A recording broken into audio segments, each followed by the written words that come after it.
चंद्र कलंकित किंतु चंद्र प्रभु अकलंक। वह तो संकित केतु से शंकर तुम निसन। रंक बना हूँ मम अत मेटो मन का पन। जाप जपूं जिन नाम का बैठ सदा पर्यंत। बोलिए बमोरी के मूनलाइट 1008 श्री चंदा प्रभु भगवान की। परम उपकारी संत शिरोमणि आचार्य गुरुवर विद्यासागर जी महामुनि राज की। परम पूज्य मुनि श्री ईश्वर दुर्लभ सागर जी महाराज की। और उस बंदर के हाथ में पोटली लग गई एक, है ना। अब वो पोटली लग गई, उसमें देखा कुछ चमकती हुई चीज थी, उसे खाने की है, मुंह में लिया। अब वो क्या खाने की, वो तो दांत और तोड़ दे ऐसी कठोर। उसने एक को उठाया मुंह में लिया, नीचे फेंक दिया, दूसरे उठाया मुंह में नीचे फेंक दिया, पूरी पोटली खाली कर दी उसने। स्वाद कुछ भी नहीं आया। उन रत्नों ने धरती जो गिर चुके थे, उन्होंने कहा देखो तो माँ धरती माता, हर व्यक्ति मेरे पीछे दौड़ता और ये बंदर देखो, बताओ मेरी कीमत ही नहीं समझ रहा है, मेरे इन रत्नों की क्या कीमत होती है समझ ही नहीं रहा है। तब वह धरती कहती है बेटा इसमें दोष तुम्हारा नहीं है, दोष उसी का है, वो उसकी कीमत पहचान नहीं पा रहा है। इसी प्रकार से रास्ता भी सही होना चाहिए और जो हमें मिला है उसकी कीमत हमें पहचाननी चाहिए। उन जो हमें जो रत्न मिले हैं या जो हमें योग मिले हैं, संयोग मिले हैं, उन सारे संयोगों का उपयोग तभी कर पाएंगे जब हम जिनेंद्र भगवान की इन सूत्रों को आत्मसात कर पाएंगे। विगत दिनों से अपन उसी श्रृंखला में चल रहे हैं कि जो वर्णमाला है उसके एक एक अक्षर को लेकर अपनी बात को प्रारंभ करते हैं और उसके माध्यम से अपने जीवन में जो अंधेरा आया हुआ है उसको उजाले में बदलने का प्रयास कर रहे हैं। आज बात ई की है, ई छोटी वाली तो हो गई थी, अब आज ई, हाँ ई ऐसा बोलते हैं ना, तो ई जो है उससे ईर्षा भी बनता है दीर्घ ई से, और ईश्वर भी बनता है। अब बात कौन सी प्रारंभ करें आप बताओ, ईश्वर की बात करना है या ईर्षा की बात करना है? महाराज ईश्वर की बात करो, मंदिर में बैठे हो तो काहे के लिए ईर्षा की बात कर रहे हो? ध्यान रखना, जिसके भीतर से ईर्ष्या खत्म हो जाएगी तो ईश्वर बनते हुए देर नहीं लगेगी। जिसके भीतर से ईर्ष्या चली जाएगी तो ईश्वर बनते हुए देर नहीं लगेगी। आज उसी ईर्ष्या के बारे में अल्प समय में अपन कुछ कहते हैं। 4 बातें हैं। ईर्ष्या का लक्षण क्या है, ईर्ष्या का कारण क्या है, ईर्ष्या के परिणाम क्या है और ईर्ष्या के बचने के उपाय क्या है। क्योंकि हम वो डॉक्टर साहब तो वैद्य जी तो है नहीं, जैसे भी भैया ने बताया था, वो वैद्य जी हैं जो उपाय भी बताते हैं, मार्ग भी बताते हैं। हाँ इतना जरूर है, हमारे से पर्चा तो लिखवा लेते हो और वो पर्चा लेके आप लोग घूमते रहते हो पूरे मोहल्ले भर में, खाते नहीं हो दवाई। अब हम भी क्या करें भैया, ठीक है हम तो हमारा काम जहाँ तक है वहीं कर सकेंगे, आपके मुंह को पकड़ के उसमें डालेंगे तो नहीं, दवाई बता सकते हैं कि ये दवाई है। तो इस प्रकार से इन 4 बातों पर आज अपन चर्चा करते हैं। पहले तो ईर्ष्या के लक्षण। ईर्ष्या के लक्षण क्या है? ईर्ष्या के लक्षण है कि किसी की, सबसे पहला लक्षण है किसी की प्रशंसा नहीं सह पाना, ये सबसे बड़ा ईर्ष्या का। एक बात और बता दें, बहुलता से, बुरा मत मानना, यहाँ पे महिलाएं ज़्यादा और पुरुष कम हैं, लेकिन फिर भी अहंकार जो है ना वो पुरुषों में ज़्यादा पाया जाता है और ईर्ष्या बोलो महिलाओं में ज़्यादा पाई जाती। तुरंत ही एक दूसरे से जल जाते हैं, तो वो है नहीं होना चाहिए। तो यहाँ पर ईर्ष्या का पहला लक्षण है किसी की प्रशंसा को नहीं सह पाना। एक कोई भी आगे बढ़ना चाहता है तो उस आगे बढ़ने वाले की थोड़ी भी प्रशंसा या उसकी कोई, जैसे मान लीजिए अपना बेटा पास होगा तो आप बोलेंगे बहुत मेहनत करता है, रात रात भर पढ़ा है तब पास हुआ है, और पड़ोसन का बेटा पास होए तो अरे कहीं से जुगाड़ लगा लिया होगा, है ना, या पहले से पेपर आ गया होगा, या भैया जी अभी एग्जाम लेंगे आपके यहाँ सांगानेर के जो भैया जी आए हैं, आपके शिविर लग रहा है, तो ये अरे भैया जी सेटिंग कर ली होगी तो पहले बता दी होगी ये प्रश्न। ऐसा होता नहीं है, फिर भी ये मन में भाव आ जाते, यही ईर्ष्या है, यही जलन है, यही कुड़न है। फिर उसके बाद में दूसरा है किसी की प्रगति नहीं सह पाना। पहले था प्रशंसा, फिर दूसरा है प्रगति नहीं सह पाना, ये भी ईर्ष्या का लक्षण है। फिर तीसरा है अपनी अयोग्यता की अनदेखी कर दूसरों पर आरोप लगाना, है ना। हम अपनी अयोग्यता तो नहीं देख पाते हैं, कल बताया था ना मैंने कि अपनी करनी आप धरे परसों सिर औरन के धरता, दूसरों पर आरोप झड़ देते हैं। चाहे गिलास बहू से टूटे चाहे सास से टूटे, आरोप तो कौन के ऊपर ही आता है। अब हम नहीं बोल रहे, आप ही लोगों ने बोल दिया तो हम क्या करें। फिर चौथा लक्षण है ईर्ष्या का व्यर्थ में ही कुड़न, जलन के भाव, बैठे बैठे ही कुछ भी नहीं, किसी से कोई लेना नहीं देना नहीं, राह में चल रहा है उसको जानते भी नहीं है, लेकिन फिर भी ईर्ष्या के परिणाम हम कर लेते हैं। ऐसे ईर्ष्या के इन लक्षणों से अपन को अपने आप को बचाना है। और फिर उसके बाद में ईर्ष्या के कारण क्या है, तो कारण है सबसे पहला है ओछी मानसिकता। क्या बताया, छोटी सोच और पांव की मोच, ये दोनों व्यक्ति को आगे नहीं बढ़ने देती। क्या बोला, छोटी सोच और पांव की मोच एक कदम भी आगे नहीं बढ़ने देती। इसी प्रकार से ओछी मानसिकता, नैरो माइंडेड हो जाते हैं ना, तो फिर हर बात बात में ईर्ष्या करेंगे तो कभी भी अपन आगे नहीं बढ़ पाएंगे। दूसरा कारण है असहिष्णुता, दूसरों के प्रति सहिष्णुता नहीं होती। तब भी ये ऐसा मत समझना मैं आपको उपदेश दे रहा हूँ, मैं अपने लिए भी, क्योंकि अभी मैं भी इससे मुक्त नहीं हुआ हूँ। समझ में आ रहा है ना। हाँ, ऐसा नहीं समझ लेना ये साधु में भी हो सकती है, होती भी है। तो ये अपने लिए भी हम अपना स्वयं में भी एनालिसिस करेंगे कि ओछी मानसिकता, फिर असहिष्णुता, फिर है अहमन्यता, हमारे अंदर में अहम भाव आ जाता है। मुझसे ऐसे नहीं पूछा, मुझसे ऐसे नहीं किया, तो भी ईर्ष्या हो जाती है। ईर्ष्या का ये भी एक कारण है, ईगो आ जाता है तो भी होता है। फिर उसके बाद में नकारात्मकता, हम अपनी नकारात्मक सोच रखते हैं बात बात में, तो भी ईर्ष्या का कारण बन जाता है। पॉजिटिव सोच लेंगे तो ईर्ष्या नहीं होगी, और नेगेटिव सोचेंगे तो तुरंत ईर्ष्या हो जाती है। ये प्रैक्टिकल है ये, इसलिए इनसे अपन को बचना। अभी बताएंगे आपको उपाय भी। परिणाम क्या होता है, ईर्ष्या का तीसरा बताया था परिणाम। तो उद्वेग, सबसे पहले क्या होता है, आवेश उद्वेग आता है, गुस्सा आता है, झुंझलाहट आती है। हम अपने अंदर में जो भी कोई भी बात होती है उसका सही जवाब नहीं दे पाते हैं, विद्वेष भाव आ जाता है ना।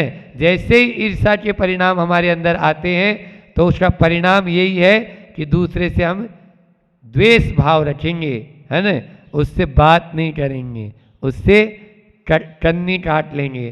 फिर उसके बाद में वैर मोल ले लेंगे, और आगे बढ़ जाएंगे तो वैर ले लेते हैं।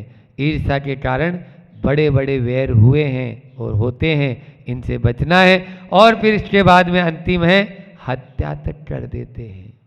एक सच्ची घटना बता रहा हूँ आप लोगों को, 2013 की घटना है, नाम जगह का नहीं बता रहा हूँ, फिर भी आप समझ जाओगे क्योंकि पेपर में आया था सर्वत्र सब स्थानों पर। 2013 में जैन सगे भाई दोनों ईर्ष्या के देखो किस प्रकार से हत्या भी हो जाती है। दोनों सगे भाई, एक बड़ी ब्रांड नमकीन की, है ना, उसके दोनों में सेपरेशन हुआ, पार्टी हो गया, दोनों ने 8 ब्रांड थी तो 8 ने स्पेशल लगा के अपना काम शुरू कर दिया उसी चीज़ में। और इधर जो दूसरा भाई था छोटा वाला, उसकी जो है ज़्यादा बिकने लगी नमकीन और बड़े वाले की कम, क्योंकि अब पुण्य पहले तो दोनों का साथ था, अब तो जिसका जिसका जैसा पुण्य होगा वैसे ही दुकान होगा। छोटे वाले की दुकान ज़्यादा चलने लगी, उसका ज़्यादा माल बिकने लगा, बड़े वाले के मन में ईर्ष्या के परिणाम आए और पहले उद्वेग, फिर विद्वेष और फिर वैर की गांठ बांध ली। इतने में भी काम नहीं हुआ तो उसने सुपारी दे दी मरवाने के लिए, और मंदिर से बाहर निकलते समय ही शूटरों ने इसको शूट कर दिया। 5-6 दिन में ही पता लग गया कि भाई ने मरवाया है। अब भाई का क्या पता नहीं है। उस समय तो तुरंत अरेस्ट हुआ, उसने अपना जुल्म कबूल कर लिया था, जगह का नाम नहीं बोल रहा हूँ, और जेल में आजीवन कारावास की सजा उसको सुना दी। एक भाई चला गया और दूसरा भाई जेल में हो गया। ये होता है ईर्ष्या का परिणाम, ये होता है निश्चित रूप से। तो महाराज जी क्या करें? तो ईर्ष्या से बचना है, बचने के लिए इलाज होना जरूरी है। आप लोग चाहते हो कि नहीं चाहते हो? बोलो हाउ तो बोलो, हाउ नहीं बोलते, हाउ बोल दो। इलाज करने के लिए सबसे पहले अपन सकारात्मक सोचें। क्या करें? सकारात्मक सोचें, अपन अच्छा सोचें, बुरा न सोचें, सही सोचेंगे, सुंदर सोचेंगे तो हमेशा अपन कभी ईर्ष्या कर ही नहीं पाएंगे। ईर्ष्या तभी होती है, देखो मित्र से नहीं होगी, जिसके प्रति अपनी जो है ना हाँ अपना कोई होगा तो वो आगे बढ़ रहा है तो इतना कुछ नहीं, लेकिन जिससे अपन को जलन होगी या टूटन होगी या जिससे विद्वेष भाव होगा तो इसलिए उसके प्रति भी अपन सकारात्मक सोचें। अपनी लाइन लंबी करें, दूसरे की लाइन नहीं मिटाएं। मैंने अभी 8-10 दिन पहले भी कहा था, प्रतिस्पर्धा बुरी नहीं है, प्रतिद्वंद्वता बुरी है। हम लोग क्या करते हैं? दूसरे की टांग खींचकर अपने आप को ऊंचा उठाना चाहते हैं। दूसरे की लाइन को क्यों मिटा रहे हो? बोलो, स्लेट पर 8 लाइन खींची हुई है, पूछ रहा हूं प्रश्न, अब उस लाइन को छोटा करना है। 2 तरीके हैं, बोलो सांगानेर, अमन और क्या निकेत। हाँ अपनी लाइन बड़ी नहीं, उसके बाजू में 8 लाइन और बड़ी खींच दो, वो लाइन छोटी हो जाएगी। अपन लोग क्या करते हैं? उसकी लाइन को मिटा देते हैं, छोटी करने के लिए क्या करते हैं? मिटा देते हैं। मिटाओ मत। मछली और केकड़े में यही अंतर है, मछली प्रतिस्पर्धा करती है, एक मछली दूसरी मछली के आगे बढ़ जाती है, लेकिन केकड़ा दूसरी टांग खींच लेता है और उसको नीचे गिराने की कोशिश करता है। वो पैदाइशी राजनीतिज्ञ है वो, जैसे राजनीति में होता है ना, कुर्सी के ऊपर 1 बैठा रहता है, 4 नीचे पहले लटके हुए ही हैं, वो तो बस कैसे भी इसकी टांग नीचे खींचे, क्योंकि 4 पाए होते हैं। अब उन 4 में से फिर 1 बैठेगा तो वो जो उतरा था वो खींचेगा उसकी टांग। अब तो ये विपक्ष में होता ही रहता है। फिर तीसरा है प्रशंसा करने की आदत, दूसरे की प्रशंसा करें। हमारे महाराज जी जो है ना, हमेशा हम देखते हैं प्रशंसा करते रहते हैं। आज ही अभी कोई आया था उस समय तो वो प्रशंसा, आप लोगों ने देखा भी होगा, कभी भी वो बुरा ही नहीं, प्रशंसा करने की इनसे बहुत अच्छी ये आदत सीखनी चाहिए। और प्रेम और आत्मीयता का भाव होना चाहिए, तभी हम ईर्ष्या से बच पाएंगे। इस प्रकार से ईर्ष्या के 4 हमने आपको उपाय भी बता दिए। तो पहला बताए थे हमने लक्षण क्या है, कारण क्या है, परिणाम क्या होता है, इन सब से बचते चले जाएंगे तो निश्चित रूप से हम अपन उपाय के द्वारा ईर्ष्या को, देखो ईर्ष्या है, क्रोध है, मान माया लोभ है, ये एकदम से नहीं जाएंगे। मैं बोल दूं छोड़ दूं आप आज ही बिल्कुल त्याग करो कायद स्वर्ग, हमने खुद में त्याग नहीं कर पाए। 10वें गुण स्थान में सूक्ष्म लोभ बैठा हुआ है, समझ में आ रही है? तो ये सारे के सारे जो विकार हैं ये ऊपर के स्टेज पे भी हैं, लेकिन इनको कम तो किया जा सकता है। हो सकता है ईर्ष्या में आकर हमने कुछ भी बोल दिया हो, लेकिन कुछ देर के बाद में जब माइंड अपना ठिकाने आया तो उसी से जाके बोल दो, भैया गलती हो गई थी, अब ऐसा नहीं करेंगे। इतना तो कर सकते हैं। मैं छोड़ने के लिए नहीं बोल रहा हूँ क्योंकि मैं खुद ही नहीं छोड़ पा रहा हूँ उन्हें, लेकिन उसके बाद में अपन जो उसका परिणाम, अब उसको घसीटते तो नहीं ले चले, आज का कल ले जाए, कल का परसों, सालों तक चल रहा है, कैलेंडर की तारीख हटा के फाड़ के फेंक देते थे, लेकिन फिर भी सालों तक चलाते रहते हैं। हमारा ये कहना है इन परिणामों को अपन को स्वयं को सुधारना है ना। और बार बार ऑटो सजेशन जिसको बोलते हैं, भावना योग, उसके माध्यम से अपन बार बार अपने आप को करेंगे तभी बच पाएंगे। अब बात तो ईश्वर की भी करना है, तो वो भी आपको बता दें। ईश्वर की बात आप सब जानते हैं, केवल मात्र पूजा पाठ आदि से ही हम नहीं करेंगे कि पूजा कर लो तो ईश्वर अपन जो है खुश हो जाएंगे, इतने नहीं। भी अपन 4 बात कर लेते हैं कि ईश्वर जो है, उस ईश्वर को हम पूछते हैं। तो क्यों पूछते हैं, कौन से ईश्वर की उपासना करनी चाहिए? ईश्वर जो है उसकी उपासना अपन कर रहे हैं, तो ईश्वर की उपासना क्यों कर रहे हैं ये अपन को मालूम होना चाहिए। ईश्वर की उपासना इसलिए कर रहे हैं कि जो उनमें गुण हैं, उन गुणों की प्राप्ति के लिए कर रहे हैं। दर्पण देखते हैं, बार बार उदाहरण देता हूँ, दर्पण अपना पहुँच कुछ भी नहीं रहा है, लेकिन वो बता जरूर देता है कि तेरे यहाँ यहाँ दाग है, इनको पहुँच ले, नहीं तो दुनिया हंसेगी, दुनिया तेरे ऊपर हंसेगी। इसी प्रकार से एक उदाहरण सुना के अपनी वाणी को विराम करेंगे कि ईश्वर कुछ नहीं कहता है, ईश्वर हमें अपने भीतर के उस सोए हुए, क्योंकि अप्पा सो परमप्पा, आत्मा ही परमात्मा है, ये कुंद आचार्य भटवन कहते हैं। तो हमारी आत्मा ईश्वर है, हमें बाहर खोजने की जरूरत नहीं है, भीतर में ही हमारे सब कुछ है। लेकिन जो ये विकार भाव आ गए हैं, दुर्गुण आ गए हैं, दोष आ गए हैं, दुर्बलताएं आ गई है, इनको दूर कर देंगे, हम ईश्वर बन जाएंगे। एक बार ऐसा हुआ, एक शेर का बच्चा बचपन में ही बिछुड़ गया और सियारों की टोली में जाकर वह पला बड़ा, वैसे ही सड़ा गला मांस खाता, वैसे ही हु की बोली बोलता, वैसे ही भाषा वो बोलने लगा। ठीक है, अब एक दिन एक कद्दावर शेर उस जंगल में आया, सारे के सारे सियार भागने लगे। वो जो सियार पालित शेर था उनके बीच में जो पला था, अब वो भी कद्दावर हो गया, बड़ा हो गया था अब तो वो भी भागने लगा। शेर को, बूढ़े शेर को ये अच्छा नहीं लगा, अरे इस शेर को तो मुझे चुनौती देना चाहिए थी और ये शेर का बच्चा भी भाग रहा है, ये कैसा शेर है? उसने बोला इधर आ, बोले तू शेर है और तू भाग रहा, अरे कहाँ, वो गिड़गिड़ाने लगा, मुझे छोड़ दो, आप कहाँ? मैं तो सियार हूँ, सियारों के बीच में ही मैं रहा हूँ, आज तक बचपन से मैं उनकी भाषा बोल रहा हूँ, उनकी भोजन करता हूँ, चल मेरे साथ में, तू शेर है शेर। वो बूढ़ा शेर उससे बोलता है, वो लेके गया, वहीं नदी थी बाजू में, उस नदी में बताया, बोल तेरे चेहरे में और मेरे चेहरे में कोई फर्क है? उसने चेहरा आपस में देखा, वाकई में कोई फर्क नहीं है, जैसा शेर इनका चेहरा है वैसे ही मेरा चेहरा है। अब एक जोरदार उसने दहाड़ लगाई, इसके भीतर का शेर भी जागा और इसने भी दहाड़ लगाई और समझ में आ गया कि मैं सियार नहीं हूँ, शेर हूँ। आचार्य विद्यासागर जी जैसा कद्दावर शेर जब दहाड़ लगाता है तो हम लोग भी जैसे सियारों की टोली में जी रहे थे, आप लोग की तरह, है ना, बैठे हुए थे सियार की टोली में नीचे ही, उसी जमात में ही।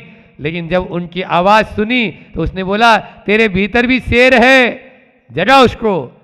तब उनकी आवाज़ सुनी, अपने भीतर का शेर भी जाग गया और हम भी वहाँ से उठकर यहाँ बैठ गए। उन्होंने अपने जो औरों को अपने समान कर दे, वही तो आचार्य श्री जी विद्यासागर जी होते हैं। इस प्रकार से हमें उन बातों को ध्यान में रखना चाहिए जो हमारे तीर्थंकर प्रभु ने बताई। वो कहते हैं मेरे में और तेरे में कोई फर्क नहीं है, तू और जो मैं हूँ वही तू है, लेकिन बस अभी शक्ति के अनुसार तो है, लेकिन व्यक्ति के अनुसार अभी नहीं है।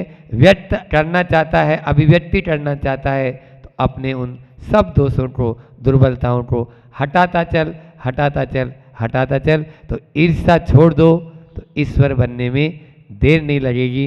बात तो ईमानदारी की भी अपन कर सकते हैं, क्योंकि वो भी ई से ही शुरू होती है, लेकिन ईमानदारी से करे, उसे ही न करें। बुंदेलखंड में बोलते हैं ना, उसे ही। तो धर्म ध्यान करें तो ईमानदारी से करेंगे तो आपका निश्चित रूप से ईर्ष्या कम हो जाएगी और ईश्वर पना प्रकट हो जाएगा। इतना ही रखते हैं, बोलिए अहिंसा परमो धर्म की। दूसरी बात, बच्चों के सामने कभी भी अपनी पत्नी से झगड़ा मत करो। क्यों? क्योंकि वो छोटा सा बच्चा है, वो क्या देख रहा है, वो लड़ाई झगड़े देखेगा, उन सब दृश्यों को देखेगा, उसके मन पर क्या प्रभाव होगा, वो क्या सीखेगा आपसे और आप क्या सीख दे रहे हो उनको। तो ध्यान रखना, लड़ाई झगड़ा हर जगह है, हर घर में विवाद है, ऐसा कोई घर नहीं जहाँ विवाद नहीं होता है। लेकिन उस विवाद को कभी भी बच्चों के सामने ना करें। जब बच्चे हों तो उनको लगे नहीं कि हम लड़ते हैं, हम आपस में झगड़ते नहीं। ऐसी सीख आपके माध्यम से नहीं मिलना चाहिए। इस प्रकार की कोई भी परिस्थिति बनती हो तो बच्चों को अलग करके आप अपने विवाद को सुलझाओ तो बहुत अच्छी बात है। उससे आप एक अच्छी प्रस्तुति अपने बच्चों के सामने दे पाएंगे। या आपका अभी अपनी नैतिकता का मूल्यांकन प्रकरण चल रहा है, या आपका नैतिक कर्तव्य बनता है अपने बच्चों के लिए कि हम बच्चों के सामने झगड़ा ना करें। दूसरी बात, बच्चों से अधिक अपेक्षा ना रखें। जो आजकल के माता पिता बच्चों से बहुत अधिक अपेक्षा रखते हैं, बहुत अधिक अपेक्षा रखते हैं कि हमारा बच्चा ये हो जाए, हमारा बच्चा मेरी लिस्ट में जाए, हमारा बालक ये हो जाए। तो एक बालिका थी, प्रतिभा स्थली में पढ़ी, 12वीं तक प्रतिभा स्थली में उसने अध्ययन किया। अध्ययन करने के बाद माता पिता की इच्छा थी और वो कुछ अच्छा कराना चाहते थे, उसको लेके आए, आचार्य भगवान के पास आशीर्वाद दिलाया और फिर उसको पढ़ाई करने के लिए कोटा भेजा। कोटा में वो बालिका पढ़ी तो वहाँ पर एग्ज़ाम्स होते हैं, जो मतलब पहले होता होगा मूल एग्ज़ाम तो है नहीं, टेस्ट कह सकते हैं उनको, वो टेस्ट होते हैं। अगर टेस्ट में जैसे नंबर आते हैं उसके हिसाब से सब कुछ होता होगा। अब वो बालिका बहुत मेहनत कर रही है, बहुत मेहनत करी उसने, माता पिता की अपेक्षा उससे बहुत ज़्यादा है, वो मेहनत भी कर रही है, बिल्कुल लगी है कि बिल्कुल शरीर को शरीर नहीं समझ रही, रात दिन मेहनत करी। उसके बावजूद भी अब वो वहाँ पर बच्चे कितने, बोले पूरी कोचिंग में हज़ारों तो बच्चे रहते हैं, अब हज़ारों में से कुछ के वो नंबर आ पाते हैं, वो बालिका के नंबर नहीं आ पाए। अब माता पिता को जवाब देना है, परिवार को जवाब देना है, सब लोगों के सामने अपनी स्वयं की प्रस्तुति अच्छी करना है। वो फेल हो गई तो क्या हुआ, आपने बहुत ज़्यादा अपेक्षा रख ली, उसने क्या किया, उसने आत्महत्या कर ली। उसने आत्महत्या कर ली। जैन परिवार की, बहुत अच्छे परिवार की, गुरु भक्त परिवार की जुड़ी हुई बालिका, और उसने आत्महत्या करी सिर्फ इसीलिए कि माता पिता को बहुत अपेक्षा थी उससे। आचार्य भगवान बार बार बोलते हैं कि ज़्यादा अपेक्षा नहीं करना चाहिए। जितना पुण्य होगा, जितना क्षयोपशम होगा, जितनी उसके पास स्थिति होगी, उतना ही तो वो कर पाएगी, उतना ही तो सामने वाला कर पाएगा। लेकिन नहीं, आपको अपेक्षा है, और वो अपेक्षा ने क्या किया, उस अपेक्षा ने उसका जीवन समाप्त कर दिया और उसने अब आत्महत्या कर ली। उसमें कारण ये आपकी अपेक्षा। तो जितनी उसकी स्थिति है, जितना उसका क्षयोपशम है, उतना ही आप रखोगे तो बहुत अच्छी बात है। अन्यथा आपको ही अपने बच्चों से हाथ धोना पड़ेगा, आपको ही अपने बच्चे खोना पड़ेंगे, आपको ही अपने बच्चों से दूर होना पड़ेगा। बच्चे दूर भी हो जाते हैं इसी के कारण, क्योंकि आपको अपेक्षा है और वो अपेक्षा पूर्ति नहीं कर पाते हैं, तो आप भी उनसे चिढ़ते हैं, आप भी उनसे गलत व्यवहार करते हैं और फिर वो बच्चे अलग हो जाते हैं। तो अपेक्षा इतनी ना रखें। अगली बात, 2 बच्चों, अब मान लीजिए 2 बच्चे हैं आपके पास, तो 2 बच्चों में एक को अधिक महत्व देना और एक को कम देना, ये बहुत बड़ी शिकायत है कि 2 बच्चे हैं, 3 बच्चे हैं, तो बच्चों के अंदर की हीन भावना आती है कि जो है ना, हमारे पापा भैया को ज़्यादा लाइक करते हैं, या दीदी को ज़्यादा लाइक करते हैं, या बड़े भैया को ज़्यादा लाइक करते हैं, उनको ज़्यादा पसंद करते हैं, मम्मी उनको ज़्यादा चाहती। हमें ये भावना बच्चों के अंदर नहीं आनी चाहिए। अगर ये भावना आ जाती है तो उनके अंदर हीन भावना आती है, उनको ऐसा लगता है मेरे अंदर बहुत कमियां हैं, तभी तो मेरे माता पिता मुझको चाहते नहीं है, उनको ज़्यादा चाहते हैं। ये होता है, ये हो रहा है, इसमें कमी आपकी है। मतलब आप कहीं ना कहीं भेदभाव रख रहे हैं, कहीं ना कहीं इस प्रकार से अपने वात्सल्य में, प्रेम में, स्नेह में कहीं ना कहीं इस प्रकार का कोई वातावरण आपके माध्यम से बन रहा है, तभी तो बच्चे इस प्रकार से सोच रहे हैं। अगर ये सोच रहे हैं और इस प्रकार का भाव बच्चों के अंदर आ रहा है, तो आपकी नैतिक कर्तव्य में आप पीछे हटते जा रहे हैं। आपकी नैतिकता है कि आप सबको एक जैसा समझें, सबको एक जैसा व्यवहार करें। है, अब किसी का अगर कुछ अच्छा है तो इसका मतलब ये तो है नहीं कि उसको हम ज़्यादा देखें, नहीं। बच्चे आप ही के हैं, बच्चे तो आप ही के हैं, आप ही का खून है, तो अब सबको एक समान समझें, सबको एक समान व्यवहार करें तो बहुत अच्छी बात होगी। दूसरी बात और कि बच्चों को रोज टॉफ़ी, मीठी सुपारी, आइसक्रीम, क्यों मैं इसलिए बोल रहा हूँ क्योंकि एक छोटा सा बच्चा आया था डोंगरगढ़ में। वो डोंगरगढ़ में छोटा सा बच्चा था, और अब नाम भी ले लेता हूँ तो क्या दिक्कत है, अध्यक्ष जी हमारे किशोर जी दादाजी हैं, तो किशोर जी वहाँ के अध्यक्ष थे, उनका वो पोता था। अब वो बच्चा छोटा सा था, उस बच्चे से मैंने पूछा, मैंने कहा तुम्हारे दांत पूरे खराब हो गए? बोले हाँ खराब हो गए। उनके बालक से मतलब उनके पिताजी से पूछा मैंने, क्यों भैया? बोले क्या करें, दादाजी मानते नहीं, ये जिद करता है और ये टॉफ़ी खाता है और दादाजी टॉफ़ी दिलाते जाते हैं। अब वो छोटा सा बच्चा, उसकी जठराग्नि क्या होगी, दिन में 4-4, 6-6, 8-8 टॉफ़ी खा रहा है वो, और फिर उसके बाद आप खिला रहे हो उसको, उसकी जिद पूरी कर रहे हो, ये क्या है? उसमें गलती पता है किसकी है? वो तो छोटा सा है, वो तो ना समझ है, लेकिन आप तो समझदार हो, आपके अंदर तो समझ है। आप क्या कर रहे हो? उसके जीवन से खिलवाड़ कर रहे हो। उन छोटे से आजकल छोटे छोटे बच्चों के लीवर खराब हो गए हैं। बोले क्या लीवर खराब हो गया? उसका क्या कारण है? वो जो आप ऐसी चीज़ खिला रहे हो उनको, उसके कारण बच्चों के लीवर खराब हो रहे हैं। और जो सुपारी आप खिलाते हो, वो सुपारी होती है, मीठी सुपारी होती है, पता तो करो उसका इतिहास।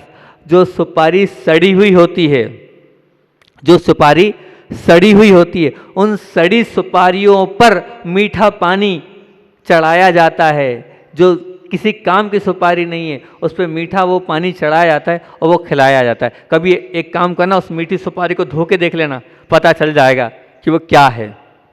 आप उन बच्चों को वो मीठी सुपारी खिला रहे हैं, उसके माध्यम से उनकी आंतें खराब हो रही है, आंतों में वो सब जम रहा है। ये सब आपका प्रेम, वात्सल्य और अति चाहना है, ये उनके जीवन को और उनके भविष्य को खराब कर रहा है। अब एक छोटा सा बच्चा आया, उसको टॉन्सिल हो गए छोटी सी उम्र में, कारण वो आइसक्रीम बहुत खा रहा है। और क्यों? आप उसको आइसक्रीम दिलाते जा रहे हैं, उसको ठंडा पिलाते जा रहे हैं। आप खुद तो विचार करो कि इसके गले में इतनी क्षमता नहीं है, और आप वो कह रहा है कि वो दिलाओ, और आप दिलाते जा रहे हो। इसमें जो वो अस्वस्थ हो रहा है, उसमें गलती आपकी है। वो जिद कर रहा है, रो लेगा तो क्या दिक्कत है? रोने से तो और अच्छा है। पता है वहाँ पर पहले ये होता था, जब बच्चा होता था ना, और अगर रोता नहीं है तो उसको रुलाया जाता था। मतलब मैंने सुना था आचार्य श्री के मुख से कि जब बच्चा होता है और बच्चा होने के बाद अगर रोता नहीं है तो रुलाओ, अगर उसको आपको स्वस्थ रखना है तो रुलाओ। तो रुलाया जाता था भैया, नहीं तो गड़बड़ हो जाएगी, कोई भरोसा नहीं है, रुलाना जरूरी है। अरे तो अच्छा है ना भैया, अगर आइसक्रीम के लिए, चॉकलेट के लिए, टॉफ़ी के लिए थोड़े बहुत देर रो लेगा तो अच्छा है, उसकी आंखें अच्छी हो जाएगी, आंसू निकल आन दो उसको, उससे वो स्वस्थ होगा, उसका तन भी स्वस्थ होगा, मन भी स्वस्थ होगा। तो रोने दो, रो रहा है तो, लेकिन रोने के कारण ऐसी जिद पूरी मत करो जिससे उसका जीवन समाप्त हो, जिससे उसका जीवन बर्बाद हो। आप समझदार हैं, ऐसी गलतियां आप करते जा रहे हैं, ये बहुत बड़ी गलती आपकी कहलाएगी, उन बच्चों की नहीं। आगे और बोलते हैं, तो बच्चों की गलतियों को बहुत ध्यान से देखना, बहुत ध्यान से सुनना। बच्चों की गलतियों को नज़रअंदाज करना वो भी ठीक नहीं है, अभी छोटा है। क्या बोलते हैं आप? अभी छोटा है। ये जो अभी छोटा है, ये कहकर आप जो बच्चों की गलतियों को भी नज़रअंदाज करते हो ना, ये ठीक नहीं है। वो गलतियां बाद में जाकर अपराध का रूप ले लेती है। वो गलतियां क्या करती है? बाद में जाकर अपराध का रूप ले लेती है। फिर आप कभी उसको सुधार नहीं पाओगे, चाहकर भी आप उसको अच्छा नहीं कर पाओगे, क्योंकि जब समय था तब आपने सुधारा नहीं। विनोबा जी थे, उन्होंने लिखा था, बोले मैं तो ये मानता हूँ कि आखिर कब बचपना, कब शैक्षणिक काल और कब समझदारी का काल एक तय होना चाहिए, एक सीमा होना चाहिए। बोले मेरे घर में 5 साल का था, तब तक मेरे माता पिता ने मुझे बहुत अच्छे से, प्यार से, बहुत स्नेह से समझाया, 5 साल की उम्र तक। 5 साल के बाद जब बोले मैं नहीं मानता था, तो बोले डंडे से मार भी खा लेता था, पर वो जब मैं नहीं मानता था। बोले 15 साल के बाद, बोले 15 साल के बाद फिर बहुत व्यवहारिक रूप से पिताजी मित्रवत व्यवहार करते थे और अच्छे से मुझे समझाते थे। तो आप समझो बात को कि कब तक वो छोटा रहेगा, कब तक वो बच्चा रहेगा। ये छोटा बोलकर आप ये मान के चलना उसके साथ गलत कर रहे हैं, उस बच्चे का भविष्य खराब कर रहे हैं। आपके अंदर ये बात, नहीं अभी तो छोटा है, अभी क्या है, अभी तो उसके हंसने खेलने के दिन है, कुछ नहीं, हो जाती गलती। नहीं, गलती हुई है, उस गलती को नज़रअंदाज नहीं करो, उस गलती को आप ऐसे ही छोड़ो नहीं, उस पर आप बिल्कुल प्रतिक्रिया करो। अगर आप प्रतिक्रिया करोगे तब कहीं जाकर वो सुधरने का प्रयास करेगा, वो आगे बढ़ने का प्रयास करेगा। और गलती होने पर, जैसे मान लीजिए कुछ बड़ा बच्चा है, तो गलती होने पर एक बात आप विशेष ध्यान रखना, दूसरों के सामने बच्चों को जो है, अब गलती हो गई, अब 10 लोग हैं, अब 10 लोग हैं और गलती हो गई है, तो दूसरों के सामने बच्चों को सही नहीं बताना।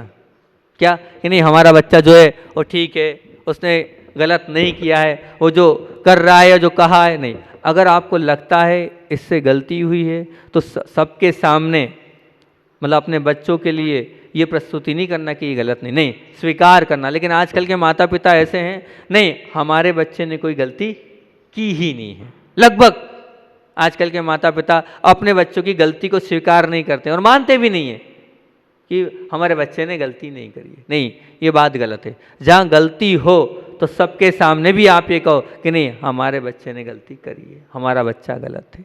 जब आप समझें, ये मान के चलना, आप अगर उसकी गलती पर सबके सामने नहीं स्वीकार कर रहे हैं तो इसका तात्पर्य ये आप बच्चे के साथ गलत कर रहे हैं। ये नैतिकता नहीं है माता पिता की बच्चों के प्रति, ये नैतिकता नहीं है। दूसरी बात, एक बात और विशेष, बच्चों की संगति पर विशेष ध्यान दें। आज सबसे ज़्यादा हमारे बच्चे इसलिए गलत राह पर जा रहे हैं क्योंकि वो जिनके साथ रह रहे हैं उस पर हमारा ध्यान नहीं कि वो किसके साथ रह रहे हैं, कहाँ पर उसका उठना बैठना है, किसके साथ उनका बोलचाल है। ये स्थितियाँ हैं और होती है, बड़े बड़े शहरों में तो होती है। बम्बई वाले यहाँ हैं, बम्बई वाले के साथ तो ऐसा होता होगा ना, निश्चित होता होगा। तो ये तो गलत है। ऐसा धन किस काम का, ऐसी लक्ष्मी किस काम की जो बच्चों के ही काम नहीं आ रही है। आपने बच्चों का ही चेहरा नहीं देखा, बच्चे ने आपका चेहरा नहीं देखा, तो क्या मतलब निकल रहा है? क्या मतलब नहीं, कोई मतलब नहीं। एक बार बताया था हमने पढ़ा था उसमें कि एक बच्चा था, वो बच्चा अपने पिताजी से पूछता है, हमने पढ़ा था, हमारे सामने घटना तो नहीं है, एक पुस्तक में, कि अपने पिताजी से पूछता है वो, बोले पिताजी आप 1 घंटे में कितना कमाते हो? पिताजी आप 1 घंटे में कितना कमाते हो? तो पिताजी ने कहा बेटा बोल क्या बात क्या है, तू ऐसा क्यों पूछ रहा है? नहीं बताओ आप कितना कमाते हो? उन्होंने बताया इतने पैसे कमाता हूँ। तो अब वो बालक जाता है अंदर से उतने पैसे ले आता है और बोलता है ये इतने पैसे रखो 2 घंटे के। क्यों? बोले 2 घंटे आपको आज आना है, आज मेरा जन्मदिन है। 2 घंटे आज आपको आना है, आज मेरा जन्मदिन है। ये मैंने इतने पूरे साल में पैसा इकट्ठा किया है, जो आप जैसे जैसे देते जाते थे इकट्ठा करा, सिर्फ आपके 2 घंटे चाहिए। आज मेरा जन्मदिन है, आज मेरे सब दोस्त लोग आएंगे, आज सब लोग आने वाले हैं और आपको समय नहीं है, लेकिन आपको पैसे ज़्यादा प्रिय हैं, मैं इतना प्रिय नहीं, इसलिए पैसे दे रहा हूँ। ये स्थिति है, वास्तविक घटना है, मैंने पढ़ी, वो आपके सामने रखी हैगी। तो ये हो रहा है, आप अपने बच्चों को समय नहीं दे रहे हैं, और समय नहीं दे रहे, इसी का नतीजा गलत होते जा रहा है। एक और याद आ गई तो बता देता हूँ। समय नहीं देने पर अच्छी चीज़ और सत्य घटना ये भी। एक बालिका थी, लगभग 24-25 साल की होगी वो, और वो एक साधु के पास पिताजी लेके आए। पिताजी बहुत बड़े हैं, अच्छी बहुत बड़ी बड़ी फर्में हैं, पूरे देश विदेश में फैक्ट्रियां हैं, सब कुछ है, बहुत बड़ा सेटअप है, करोड़ों का सेटअप है, और बच्ची भी पढ़ी लिखी है, सीए बन चुकी है। अब वो गुरु के समक्ष आए और पिताजी बोलते हैं गुरु के पास कि पूज्य गुरुदेव समझाओ इसको, ये कहाँ शादी करने जा रही है? जहाँ शादी करने जा रही है ना तो हमारे परिवार के योग्य है, ना हमारे समाज के योग्य है, ना हमारे कल्चर से मिलता जुलता, जहाँ ये कर रही है वो योग्य नहीं है। तो बोले मैं अगर ये वहाँ शादी करेगी तो मैं अपने प्राण समाप्त कर दूंगा, मैं जहर खा के मर जाऊंगा। तो लड़की की तरफ देखा, उसके चेहरे पे थोड़ी भी सिकन नहीं थी। तो वो बहन बोलती है क्यों, तुम्हें लगता नहीं है जिसने तुम्हें पाला पोसा सब कुछ किया, और उनके लिए तुम वो कह रहे हैं कि मैं अपने प्राण समाप्त कर दूंगा? तो वो बालिका बोलती है, बोले इनने मुझे अपनी बेटी माना है? इनने कभी मुझे अपनी बेटी माना है? इनसे पूछो तो। बोले इन्होंने सिर्फ पैसे पे ध्यान दिया है, मैं छोटे से लेके बड़े तक आज 25 साल की हो गई हूँ, इनसे पूछो कभी 25 घंटे बैठे हैं मेरे पास? ये इनने अपने जीवन का 25 घंटे भी दिए मेरे लिए, मेरे जीवन में। इनको अपनी फैक्ट्रियों से मतलब है, इनको अपने फर्मों से मतलब है, मेरे लिए इनके पास समय नहीं है। जिस व्यक्ति ने बचपन से लेकर बड़े होने तक आज तक मुझे समय दिया है, उस बालक के साथ मैं विवाह कर रही हूँ। ये कल मरते हो तो अभी मरे, मुझे इनकी कोई परवाह नहीं है। उस बालिका ने कहा जिसने मुझे समय दिया है, जिसने मेरे आंसू पोंछे हैं, जिसने मेरे सुख दुख को समझा है, मैं उसके लिए अपना जीवन दूंगी। इनके लिए मैं कोई जीवन देने को तैयार नहीं हूँ। और पैसा तो मेरे पास है, मैं कमा लूँगी। इनने क्या किया है? कुछ नहीं किया है और कुछ नहीं दिया है मेरे लिए। कारण ये कि आपने समय नहीं दिया। अगर आप समय अपने बच्चों को देते तब तो वो बच्चा आपके प्रति समर्पित भाव के साथ आपके लिए कार्य करता, लेकिन आपके भाव ही नहीं थे। ये सत्य घटनाएं सुना रहा हूँ आपको, कोई झूठी मूठी कहानी बना के नहीं सुना रहा हूँ। नाम नहीं लेना ठीक नहीं लेता, इसलिए ले नहीं रहा हूँ परिवार वालों के नाम। ये है घटनाएं घटी है, उसका कारण है कि आपने बच्चों पर कभी ध्यान दिया ही नहीं, ना समय दिया है, और समय नहीं देने का ये दुष्परिणाम है। दूसरी बात, बच्चों की नाजायज इच्छा को कभी पूरा ना करें, नाजायज नहीं।